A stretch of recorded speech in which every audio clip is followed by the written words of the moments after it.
Assalamualaikum warahmatullahi wabarakatuh. Berjumpa lagi dengan saya, Ibu Martina. Pada kesempatan kali ini, saya akan menjelaskan tentang salah satu materi pada mata kuliah Imunologi Farmasi dengan judul imunodefisiensi. Bila kita melihat kata imunodefisiensi, defisiensi berarti sebuah gangguan pada imuno ini adalah sistem imun. Ya. Dapat dikatakan pengertiannya bahwa imunodefisiensi merupakan penyakit yang disebabkan oleh hilang atau terjadinya gangguan fungsi pada sistem imun, mulai dari unit yang terkecil, yaitu molekul imun, kemudian sampai ke sel imun, dan yang terakhir adalah keseluruhan proses pada sistem imun. Dengan kata lain, imunodefisiensi merupakan gangguan sistem imun yang dapat menyebabkan sistem imun tidak dapat bekerja dengan baik atau maksimal. Nah, untuk patogenesis atau perkembangan penyakit daripada imunodefisiensi ini sangat kompleks dan bervariasi, serta dapat menimbulkan manifestasi klinis yang berbeda-beda pada setiap kejadian, dan sering juga menyebabkan penyakit yang serius. Nah, kasus imunodefisiensi utamanya untuk imunodefisiensi primer ini ditandai dengan 10 tanda ya. Yang pertama adalah ada 4 atau lebih infeksi telinga di dalam 1 tahun. Jadi terjadi beberapa kali pada infeksi telinga, lebih dari 3 sampai 4 kali. Kemudian tanda yang kedua, terjadi 2 atau lebih infeksi sinus, ya, sinus yang berat di dalam 1 tahun, lalu juga bisa terjadi 2 bulan atau lebih, ya, pemakaian antibiotik itu tidak efektif. Kemudian tanda yang keempat, 2 episode atau lebih, ya, terjadi pneumonia di dalam 1 tahun.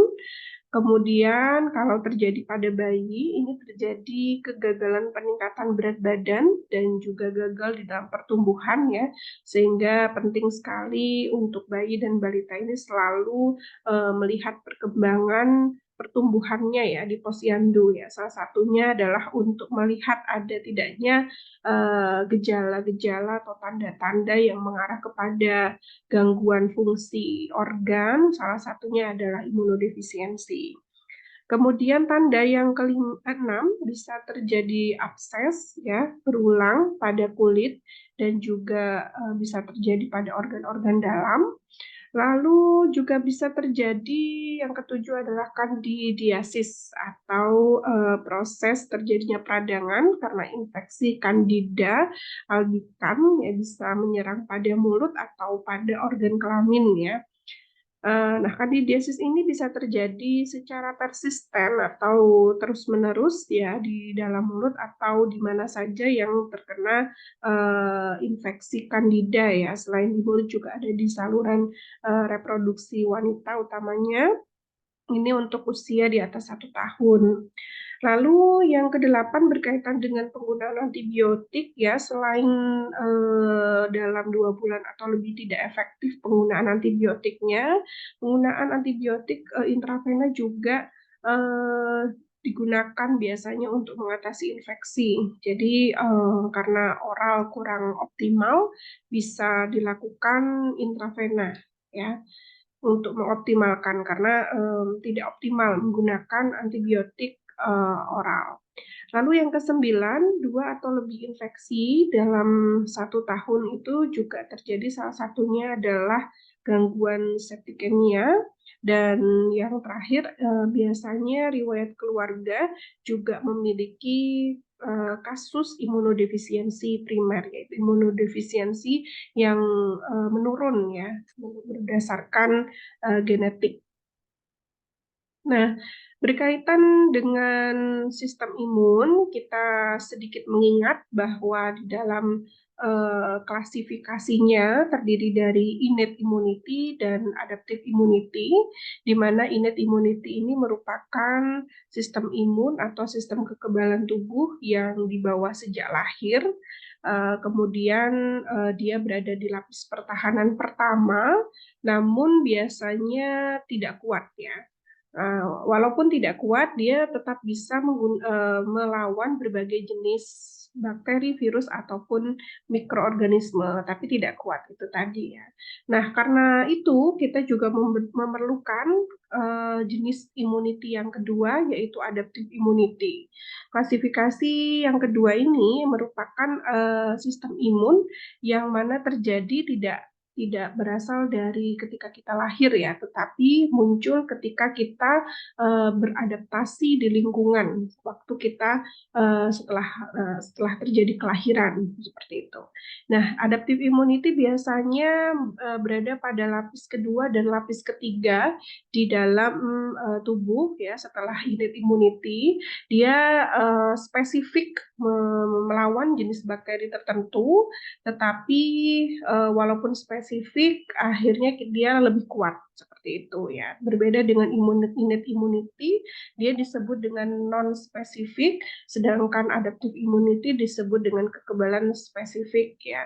Innate immunity tadi berada di lapis pertahanan pertama, lalu dia bisa melawan berbagai jenis organisme, atau kita katakan tidak spesifik namun tidak kuat.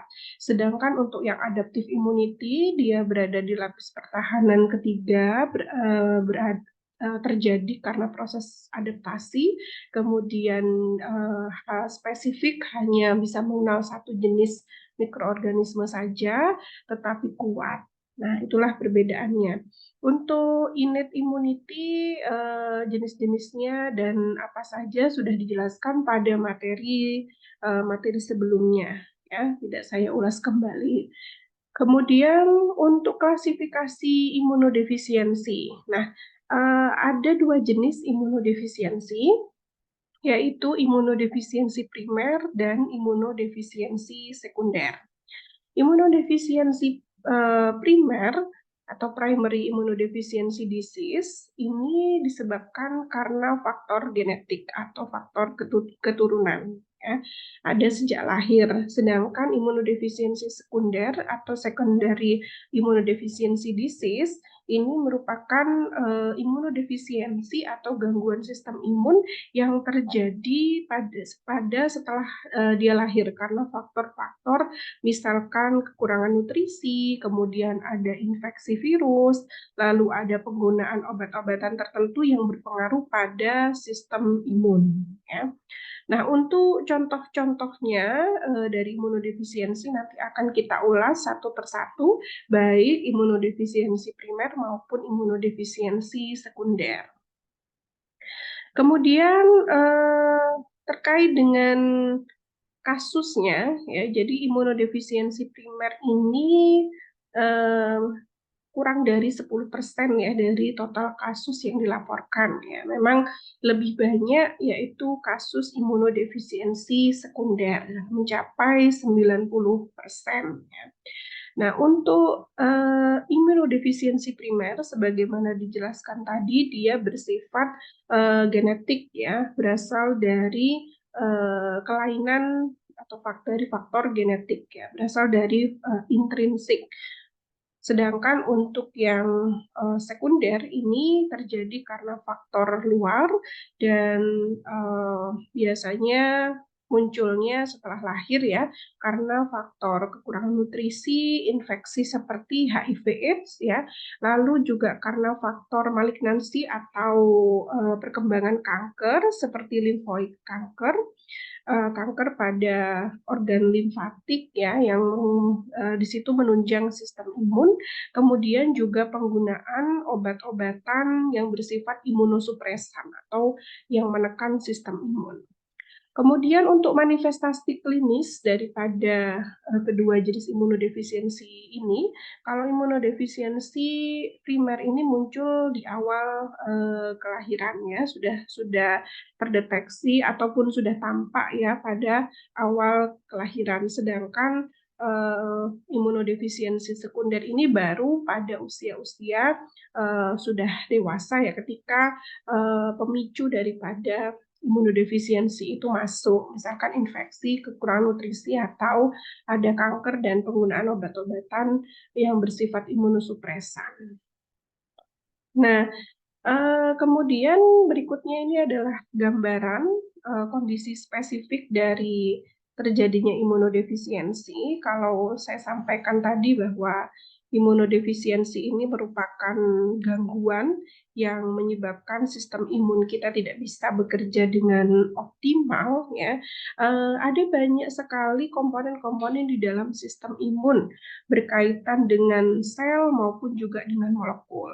Nah, kalau kita coba lihat ya, sel-sel yang berperan di dalam sistem imun, mulai dari sel darah putih ada limfosit, ya, limfosit juga ada limfosit B, kemudian limfosit T, lalu ada juga sel darah putih yang bersifat fagositik ya, seperti neutrofil, kemudian monosit ya, dia bersifat fagositik atau memakan bakteri. Kemudian juga ada sel-sel imunitas lainnya seperti eosinofil dan basofil yang berperan di dalam hipersensitivitas atau alergi. Kemudian juga ada molekul imun seperti komplement ya. Komplement ini tidak hanya komplement saja, tetapi juga ada molekul lainnya seperti antigen, antibody ya, kemudian sitokin. Nah, molekul-molekul ini juga berperan di dalam proses perkembangan imunodefisiensi. Lalu juga ada natural killer cell ya. Natural killer cell ini juga merupakan salah satu jenis sel darah putih ya, perkembangan dari limfosit T. Kemudian dia juga berperan untuk melawan virus dan kanker ya. Nah, ini beberapa penyakit yang terkait dengan sistem imunodefisiensi primer ya, di antaranya misalkan untuk gangguan pada limfosit B ya. Ini beberapa contoh imunodefisiensi primer ya yang terjadi di dalam tubuh manusia. Apabila terjadi gangguan pada limfosit B ya, ini beberapa penyakit yang menyertai yang terjadi antara lain penyakit selektif Ig defisiensi, kemudian common variable imunodefisiensi, dan X-linked agammaglobulinemia. Jadi gangguan-gangguannya terjadi karena limfosit B tidak optimal atau rusak, menyebabkan antibodi tidak bisa diproduksi dengan baik. Ya. Kemudian kalau gangguannya terjadi pada limfosit T, ini penyakit yang contoh penyakitnya antara lain ada sindrom Wiskott-Aldrich, kemudian sindrom DiGeorge, gitu ya. Jadi dalam hal ini sel T-nya tidak optimal bekerja. Kemudian kalau gangguannya berkaitan dengan fagositik ya, yaitu sel monosit dan neutrofilnya yang terganggu.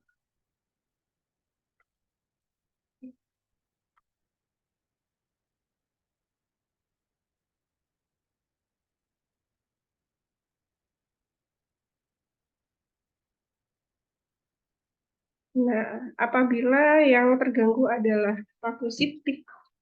fagositiknya, yaitu monosit dan neutrofil, contoh penyakitnya seperti chronic granulomatosis disease, kemudian cyclic neutropenia, leukosit adhesion deficiency, dan celiac gigasis syndrome. Lalu apabila gangguannya pada komplement, ini contoh penyakitnya antara lain heredity angioedema, kemudian various komplement, komponen defisiensi. Nah, kalau terjadi gangguannya pada sel NK atau natural killer cell, contoh penyakitnya antara lain adalah X-linked lymphoproliferative syndrome dan primary HLH serta pneumodefisiensi. Nah, berikutnya adalah tentang kita kupas satu persatu ya tentang imunodefisiensi. Yang pertama adalah imunodefisiensi primer. Beberapa contoh penyakitnya sudah saya sampaikan di slide sebelumnya. Nah, yang pertama berkaitan dengan gangguan imunodefisiensi pada kelainan atau disfungsi fagosit ya, atau fagositik. Jadi pada kondisi ini terjadi disfungsi fagosit. Fagositnya tidak bisa bekerja dengan optimal, seperti itu. Ya.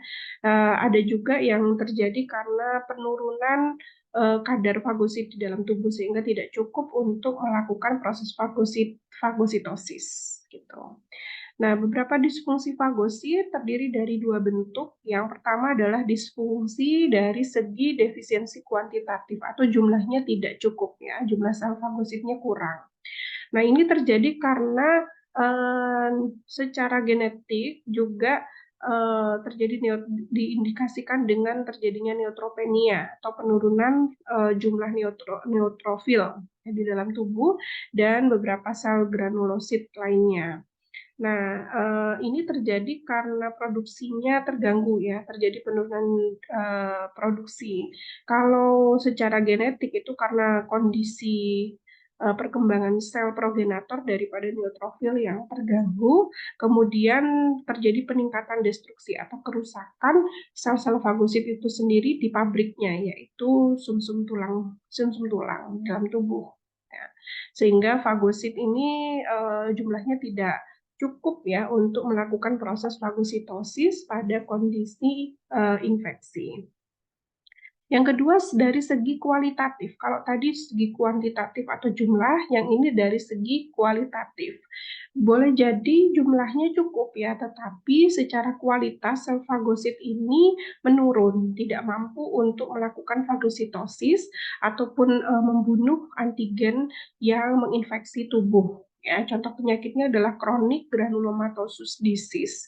Ini biasanya ditemukan terjadi gangguan fungsi neutrofil dan ketidakmampuan untuk membentuk hidrogen peroksida atau metabolit oksigen toksik lainnya. Dan biasanya terjadi infeksi secara rekuren berbagai mikroba, baik gram negatif maupun gram positif ya.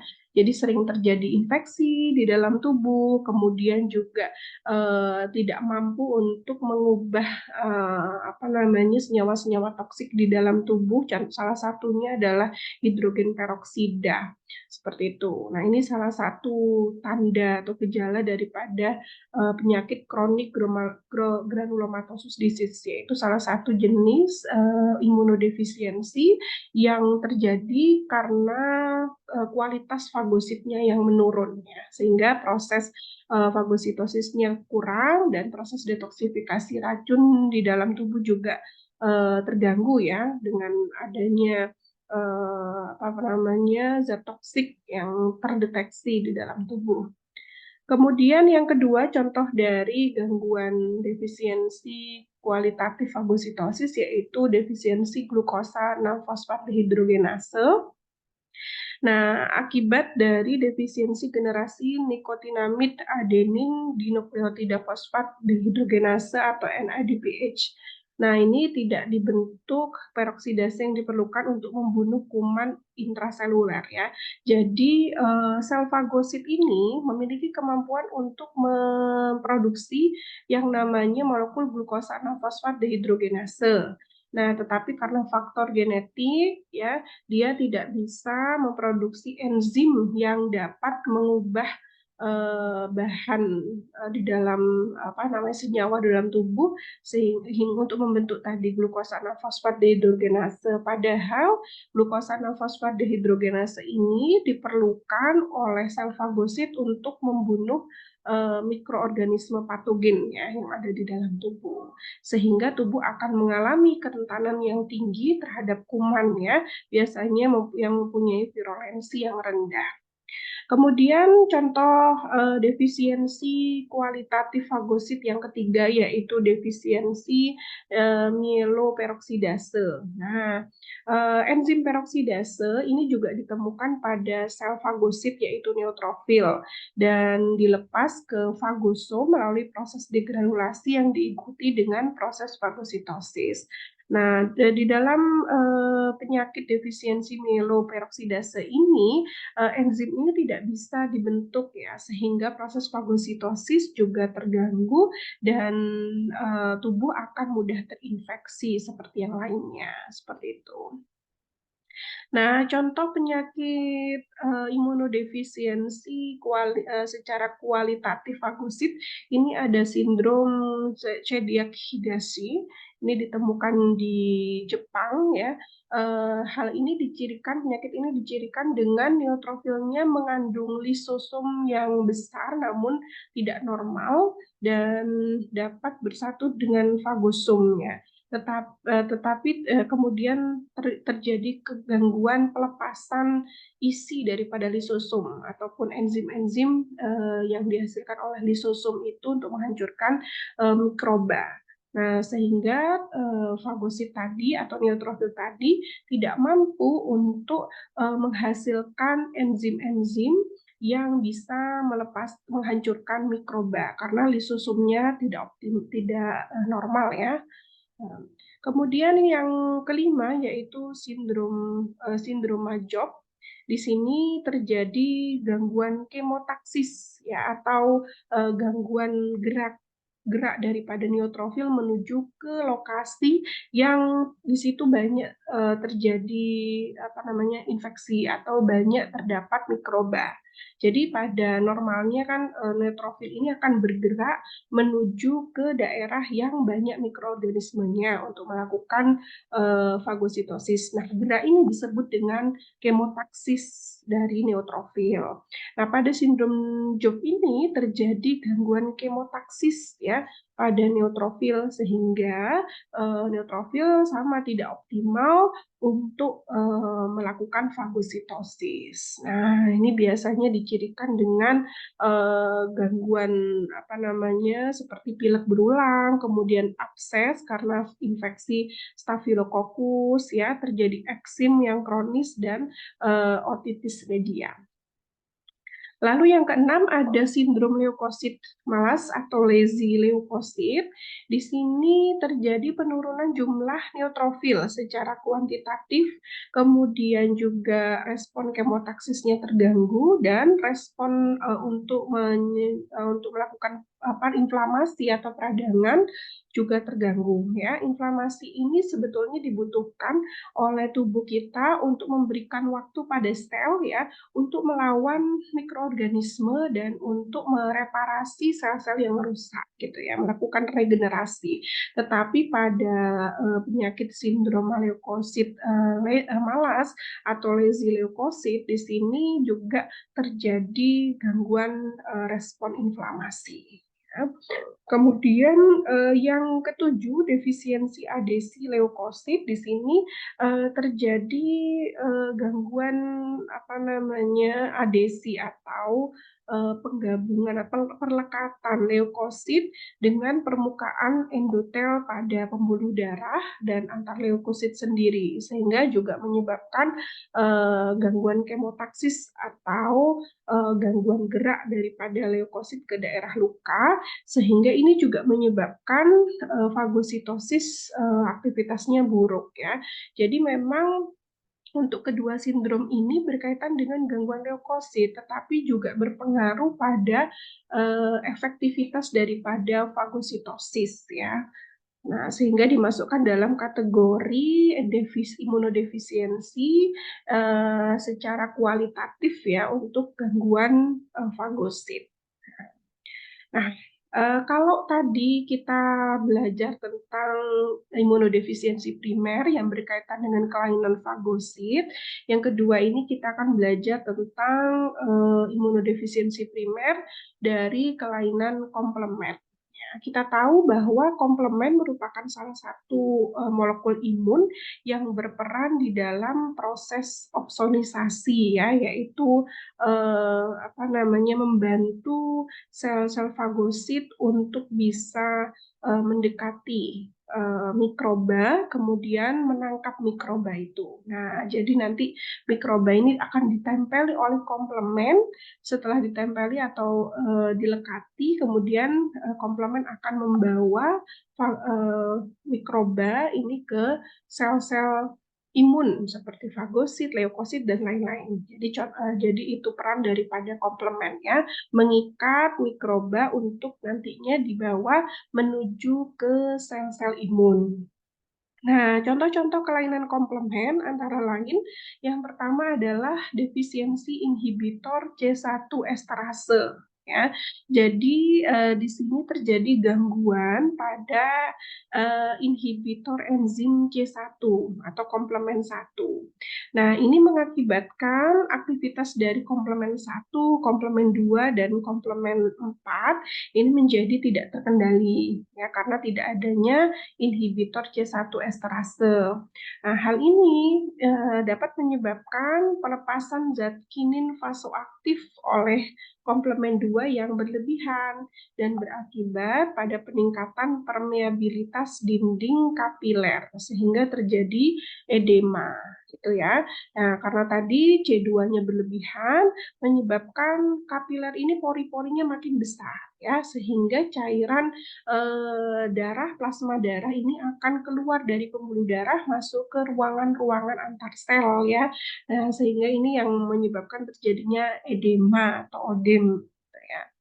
Kemudian yang kedua adalah defisiensi komplement 1, komplement 4, dan komplement 2. Nah, ini menimbulkan kegagalan dalam aktivitas komplement 3 konvertase ya. Kelainan ini banyak dijumpai pada penderita lupus ya, sistemik lupus erythematosus atau SLE. Nah, hal ini diduga merupakan hubungan antara penyakit ini dengan defisiensi komplement, yaitu ketidakmampuan penderita untuk menyingkirkan komplement antigen antibodi yang terdapat di dalam tubuh, sehingga tubuh sangat reaktif untuk melawan tubuh kita sendiri. Ya, ini juga tergolong kalau SL ini tergolong autoimun ya.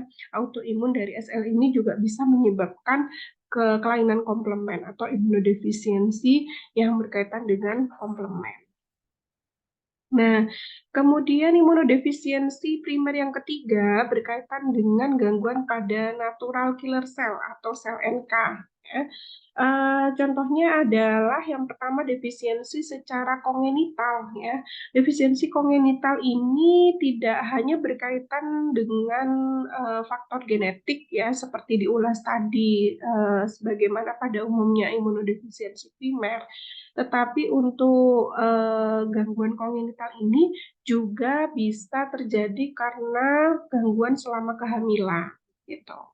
Nah, telah dilaporkan pada penderita dengan osteoporosis, ya, ibu hamil yang mengalami osteoporosis, ini mengalami gangguan osteoklas, ya, sel-sel tulang dan juga produksi monosit. Nah, kemudian dengan gangguan produksi daripada sel darah putih menyebabkan kadar dari antibodi IgG, IgA menurun gitu. Kemudian justru terjadi peningkatan autoantibodi yang dapat menyebabkan autoimun gitu ya. Jadi imunodefisiensi sel natural killer cell ini juga berkaitan dengan autoimun. Lalu yang kedua adalah defisiensi sekunder, ini terjadi akibat faktor-faktor yang secara genetik dapat menyebabkan imunosupresi atau juga karena faktor radiasi selama kehamilan. Lalu gangguan yang keempat masih berkaitan dengan imunodefisiensi primer, yaitu gangguan pada limfosit B-nya. Ya. Kita tahu secara teori limfosit B ini memiliki fungsi untuk memproduksi antibodi, begitu ya. Jadi otomatis nanti ketika terjadi gangguan pada produksi jumlah limfosit B, maka juga akan berpengaruh pada produksi dan juga fungsi daripada antibodi. Gitu. Nah, beberapa kelainan-kelainan pada limfosit B antara lain kelainan intrinsik, kemudian yang kedua kelainan fungsi sekresi atau produksi dari antibodi atau imunoglobulin, dan juga kelainan fungsi sekresi yang lain ya. Beberapa kasus-kasus penyakit ya limfosit B antara lain yang pertama adalah transin hypogammaglobulinemia yang terjadi pada anak-anak ya. Nah, di sini kondisinya hypogammaglobulinemia itu artinya antibodinya sedikit ya, hypo, jadi rendah. Jadi anak-anak ini memiliki antibodi yang rendah ditandai dengan infeksi yang berulang, utamanya di saluran pernafasan karena dikaitkan dengan defisiensi imunoglobulin G atau IgG. IgG-nya rendah ya. Defisiensi imunoglobulin yang dialami ini terjadi pada neonatus ya, yaitu apabila imunoglobulin G yang berasal dari ibu ini telah hilang, dia kemudian lahir ke dunia ya, kemudian dia harus bertahan hidup sendiri ya tanpa antibodi dari si ibu, maka bayi ini akan mengalami infeksi berulang pada saluran pernafasan karena tidak adanya antibodi IgG di dalam tubuhnya ya. Dan terutama juga ini berbahaya bagi bayi-bayi yang lahir prematur ya, karena sistem imunnya belum sempurna dan ketika dia harus terlahir dalam waktu yang tidak semestinya, maka kondisi ini akan semakin parah ya, karena tadi imunodefisien imun di dalam tubuhnya ini tidak terbentuk dengan baik. Kemudian yang kedua yaitu kasus neonatus yang memiliki gangguan antibodi selain imunoglobulin G ya, juga ada IgA, IgM, IgD dan IgE. Ini tidak melewati plasenta. Jadi pada umumnya neonatus ketika masih janin ya, ini mendapat perlindungan dari ibunya gitu. Nah, sedangkan imunoglobulin A, M, G dan D dan E ini tidak dapat melewati plasenta. Jadi ini kondisinya imunodefisiensi ini pada saat janin ya, sehingga dibutuhkan perkembangan yang optimal dari sistem imunitas neonatus itu sendiri gitu, sehingga kalaupun dia tidak mendapatkan suplai dari si ibu tentang IgG, IgM, IgA, IgD dan IgE, dia tidak masalah ya karena dia bisa memproduksi sendiri dengan baik. Sedangkan kalau IgG ini bisa melewati plasenta. Kemudian apabila dalam darah neonatus terdapat peningkatan kadar IgA atau IgM, bisa jadi hal ini dibentuk sendiri oleh neonatus akibat infeksi intrauterin ya. Jadi apakah neonatus itu bisa mengalami infeksi ketika ada di dalam kandungan? Bisa jadi ya.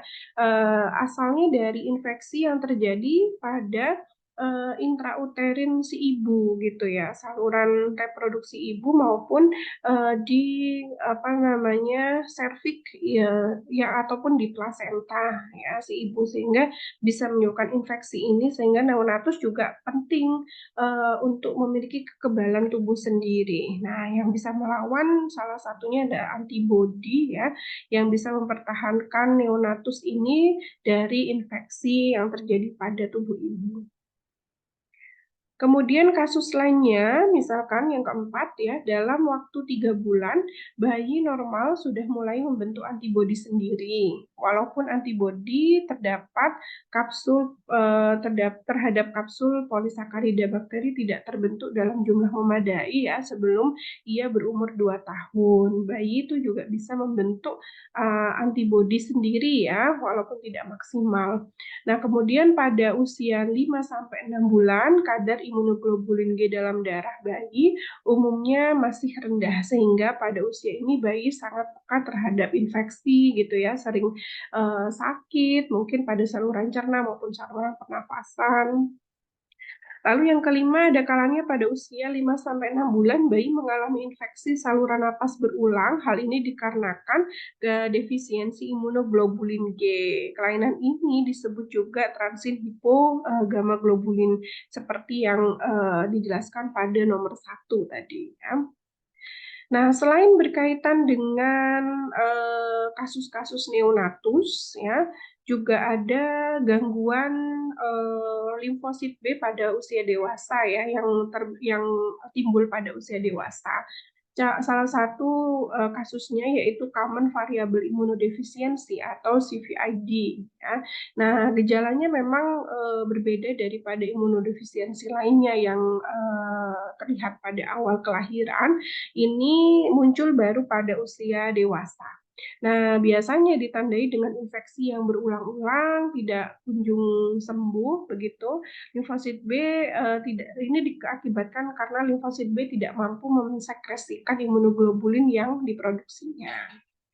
Kemudian yang ketujuh yaitu defisiensi imunoglobulin selektif. Ya, kondisi ini terjadi di mana limfosit B tidak mampu memproduksi imunoglobulin kelas tertentu, ya. Kita tahu imunoglobulin ada imunoglobulin A, ya, IgA, kemudian IgD, IgM, IgG dan IgE. Jadi, limfosit si penderita defisiensi imunoglobulin selektif ini, dia tidak mampu memproduksi imunoglobulin kelas tertentu, ya, atau imunoglobulin tertentu yang diproduksi ini tidak berfungsi semestinya. Umumnya kelainan ini tidak dijumpai kelainan imunoglobulin kelas lain, sering masih nampak limfosit B dengan IgA.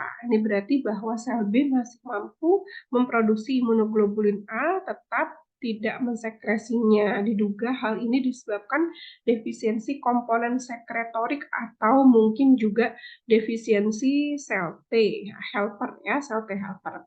Jadi pada kasus defisiensi imunoglobulin selektif ini, di sini kan kasusnya ini limfosit B tidak bisa memproduksi imunoglobulin tertentu. Sebetulnya permasalahannya dari deskripsi yang sudah ada ini, limfosit B ini sebetulnya mampu untuk memproduksi semua jenis imunoglobulin, ya. Tetapi terganggunya adalah pada organ sekretori daripada limfosit B atau organ yang atau bagian sel yang menghasilkan sekret imunoglobulin itu sendiri yang mengalami gangguan, sehingga terjadilah beberapa imunoglobulin tidak diproduksi seperti itu, ya.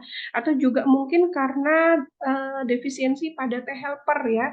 Kita tahu bahwa limfosit B akan memproduksi antibodi kalau ada induksi dari T helper. Nah, pada satu kasus T helpernya ini mungkin mengalami gangguan genetik sehingga tidak bisa atau tidak optimal dalam menginduksi limfosit B, akibatnya sekresi daripada imunoglobulin untuk tipe-tipe atau kelas tertentu tidak diproduksi dengan baik. Jadi begitu berantainya, ya, proses ini, ya, sehingga terjadilah gangguan defisiensi imunoglobulin yang selektif.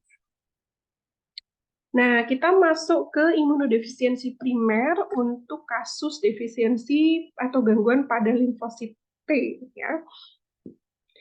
Nah, beberapa contoh kasusnya, yang pertama yaitu aplasia timus kongenital yang disebut dengan sindrom DiGeorge, ya.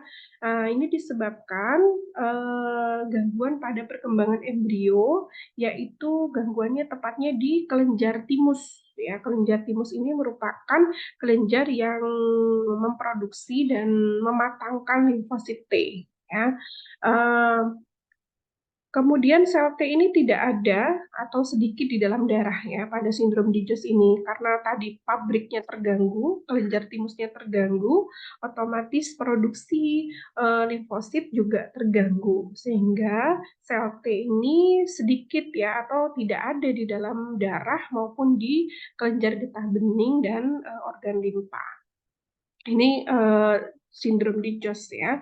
Nah, gambarannya seperti ini. Jadi karena dia tidak memiliki kadar limfosit T yang cukup ya di dalam tubuhnya, maka banyak terjadi kasus infeksi yang berulang ya secara umum seperti imunodefisiensi lainnya. Kemudian juga dia mengalami gangguan pada jantung gitu ya, pada aorta, lalu juga pada ventricle ya, sehingga juga ciri daripada sindrom Lynch ini juga gangguan pada jantung dan ada eh, gangguan spina bifida yang menyebabkan antara organ hidung dan organ mulut ini tidak terdapat sekat ya. Nah, ini.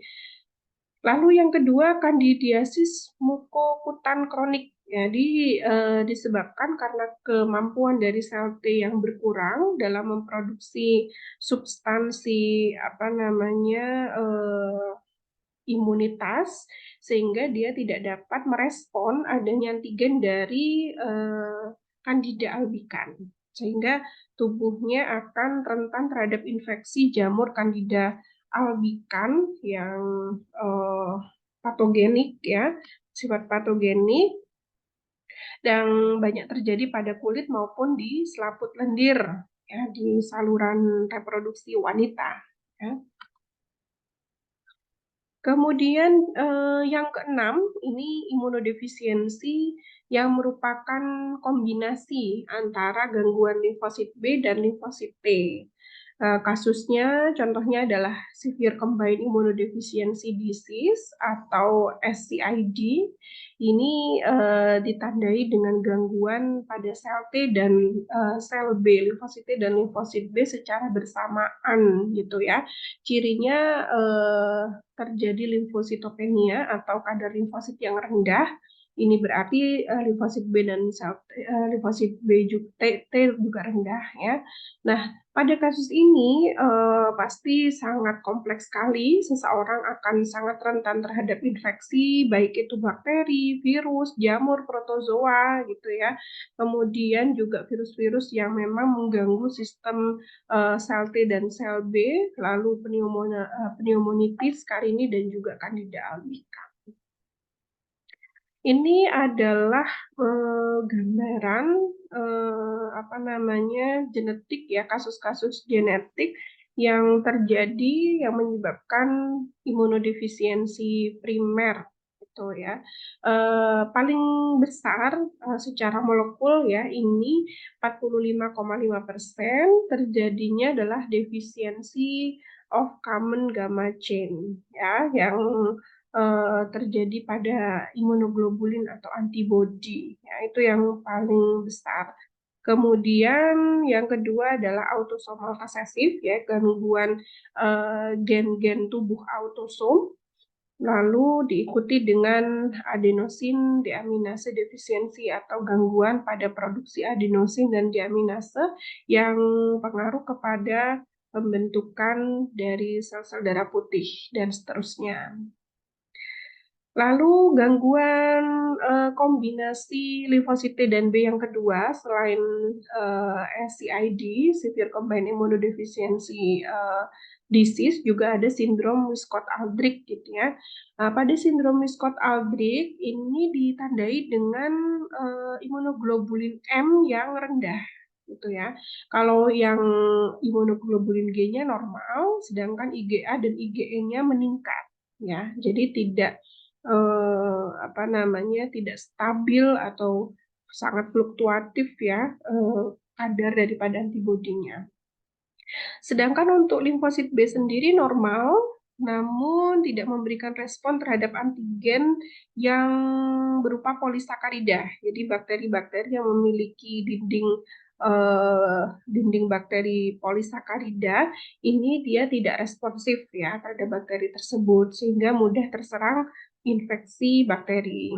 Kemudian mengenai pada usia muda dengan gejala trombositnya sangat rendah ya trombositopenia kemudian ada eksim di di tubuhnya, terutama di daerah pipi ya, wajah ya.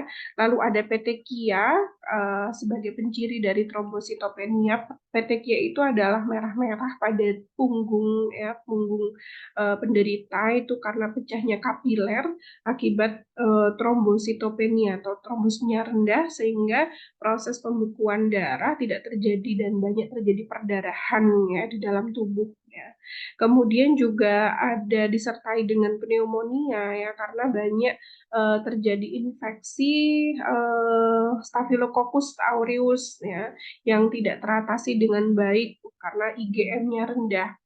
Lalu bisa berkembang ya menjadi kanker limfoma ya untuk sindrom Wiskott-Aldrich ini. Nah, penyakit berikutnya berkaitan dengan imunodefisiensi primer limfosit T dan B adalah ataksia telangiectasi. Ini penyakit autosomal resesif ya, gangguan genetik juga yang tidak hanya mengenai sistem imun tetapi juga mengenai sistem syaraf, sistem endokrin maupun sistem vaskuler atau pembuluh darah sehingga dicirikan dengan gangguan pensyarafan, kemudian pembuluh darah kecil terlihat ya di sklera mata seperti tampak pada PPT ya. Kemudian limfopenia, di sini jumlah limfositnya rendah ya. Kemudian terjadi penurunan antibodi yaitu imunoglobulin A dan E dan kadang-kadang juga imunoglobulin G. Ya. Nah, ini beberapa rangkuman terkait dengan gangguan-gangguan yang terjadi pada sistem imun, utamanya untuk imunodefisiensi primer ya. Sekilas banyak sekali kasus-kasus yang terjadi atau jenis penyakit yang terjadi. Di sini hanya ulasan sedikit tambahan ya. Misalnya SCID ini tadi berkaitan dengan gangguan kombinasi limfosit T dan B, X-linked agama globulinemia ini berkaitan dengan kegagalan pematangan limfosit B, sindrom di George tadi terkait dengan ketidaksempurnaan perkembangan organ timus dan gangguan pada limfosit T, sindrom Wiskott-Aldrich ini juga berkaitan dengan gangguan pada limfosit T, lalu hyper IgM syndrome ini berkaitan dengan gangguan limfosit B ya. Jadi kalau gangguan antibodi ini mesti berkaitan dengan limfosit B terutamanya. Ya. Dan masing-masing ini memiliki dampak klinis yang sangat beragam ya, tetapi untuk penciri utamanya biasanya semua jenis imunodefisiensi primer menyebabkan penderitanya mengalami infeksi yang berulang ya, baik itu infeksi virus, bakteri, jamur maupun eh, apa namanya mikroorganisme lainnya ya, seperti protozoa misalnya, plasmodium dan lain-lain.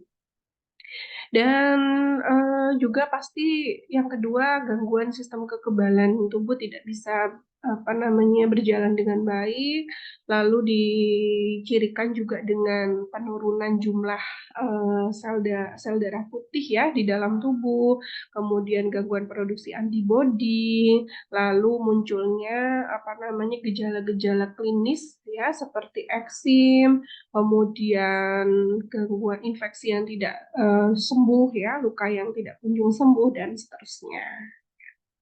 Nah, berikutnya yang kedua yaitu imunodefisiensi sekunder ya, di mana imunodefisiensi sekunder ini terjadi karena faktor-faktor yang ada di luar tubuh ya, di luar tubuh bukan faktor genetik ya, maksudnya dari faktor eksternal, misalnya malnutrisi atau kekurangan nutrisi, lalu terjadi infeksi, kemudian penggunaan obat-obatan yang menekan sistem imun, radiasi, kemudian penyakit yang berat, lalu kehilangan imunoglobulin atau leukosit karena mungkin faktor perdarahan, stres, dan juga agama globulinemia dengan disertai hilangnya limfosit B total dari sirkulasi dan juga HIV/AIDS ya. Ini karena AIDS itu karena faktor infeksi virus HIV.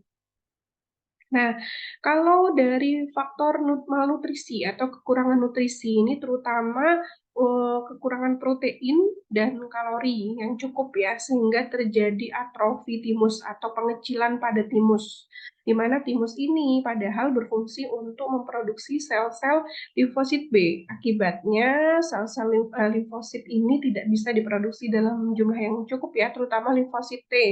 Limfosit T rendah akibatnya adalah infeksi akan mudah masuk ya, terutama infeksi virus dan juga apa namanya kanker ya, dan juga terjadi pengurangan sekresi limfokin, yaitu suatu molekul yang dapat menginduksi aktivitas dari limfosit, juga menyebabkan gangguan respon pada hipersensitivitas atau alergi. Kemudian yang kedua, karena faktor virus. Nah, infeksi dari virus ataupun bakteri ini dapat menekan sistem imun ya.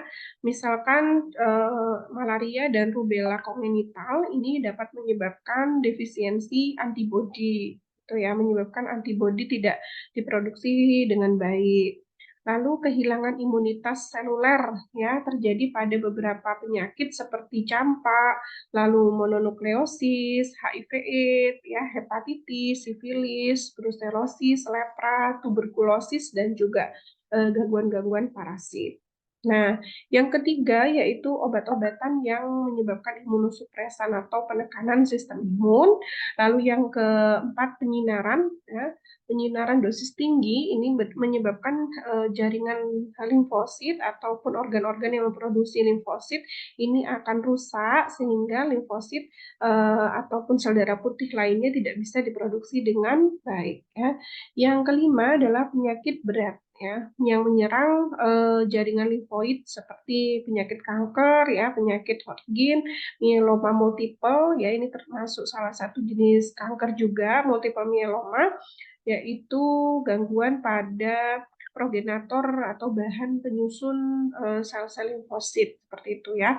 Lalu leukemia, kanker darah putih, limfosarkoma juga kanker ya. Ini bisa menyebabkan imunodefisiensi sekunder.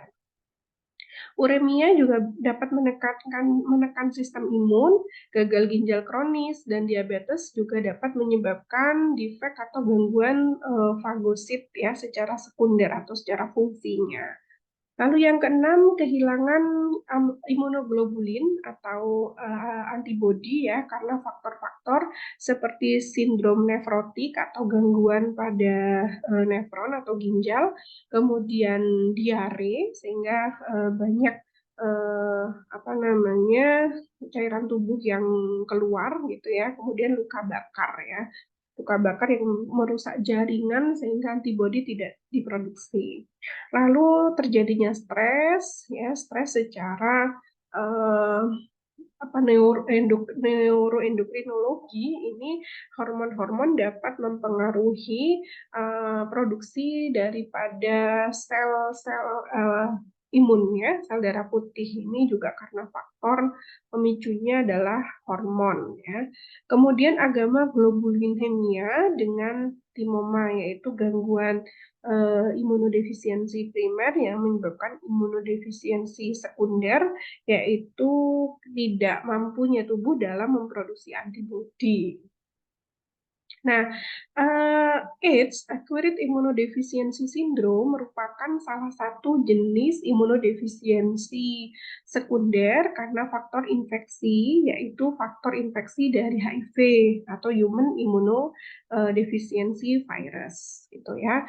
Nah, pada kasus HIV/AIDS ini, substansi virus HIV ini akan masuk ke dalam tubuh dan menyebabkan penekanan fungsi daripada CD4 ya. CD4 ini merupakan jenis sel T helper yang fungsinya banyak sekali ya. Yang pertama adalah menginduksi limfosit B untuk memproduksi antibodi dan yang kedua menginduksi CTL atau cytotoxic T lymphocyte untuk bisa menghancurkan virus ataupun sel-sel yang terinfeksi virusnya. Jadi di sini memang target daripada substansi HIV, virus HIV ini adalah sel darah putih, sehingga karena sel darah putih jadi target kerusakan, maka otomatis sistem imunnya terganggu seperti itu.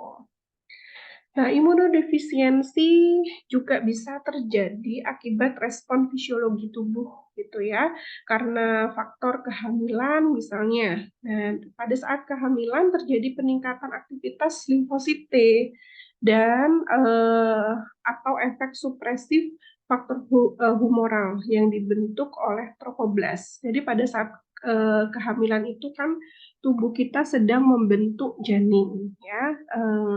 Apa namanya janin yang pertama kali disebut dengan trofoblast. Nah, pada saat terbentuknya ini maka terjadi peningkatan aktivitas limfosit T. Nah, lalu defisiensi imun seluler dapat diturunkan pada kehamilan.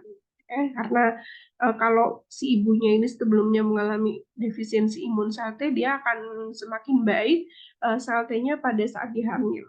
Gitu ya. Kemudian faktor usia, ya usia tahun pertama setelah kelahiran ini memang cenderung sistem imun kan belum matang ya, masih belum matang sehingga sering terjadi infeksi baik itu saluran pencernaan maupun pernafasan. Pada kondisi non radang atau non inflamasi, semua sel T, sel naif dan sel-sel yang lainnya ini belum cukup untuk merespon adanya antigen ya pada kondisi bayi dan balita. Lalu antibodinya juga belum bisa disintesis dengan jumlah yang cukup ya, dan baru akan optimal pada usia-usia dewasa, usia anak-anak atau dewasa ya. Lalu selain usia tahun pertama juga tahun usia lanjut ya juga mengalami gangguan imunodefisiensi, juga berpengaruh pada faktor penurunan sistem imunitas tubuh. Kalau usia lanjut ini bukan tidak kurang berkembang, tapi justru terjadi penurunan fungsi karena atrofi atau pengecilan timus ya, sehingga ini akan juga menyebabkan fungsinya menurun dan sel T serta secara kualitatif ya, secara kualitas responnya juga menurun ya. Jadi selain jumlah, respon juga menurun. Kemudian bagaimana terapi imunodefisiensinya? Ini nanti lebih banyak akan diulas pada bab tentang imunoterapi dan imunofarmakologi ya. Ini hanya sekilas saja. Untuk defisiensi pada limfosit B, kita bisa memberikan suntikan berupa imunoglobulin juga. Ya, contohnya suntikan gamma globulin 4 pada penderita CVID ya, severe imunodefisiensi. Kemudian terapi antimikroba juga bisa diberikan pada kasus-kasus infeksi yang mengikutinya.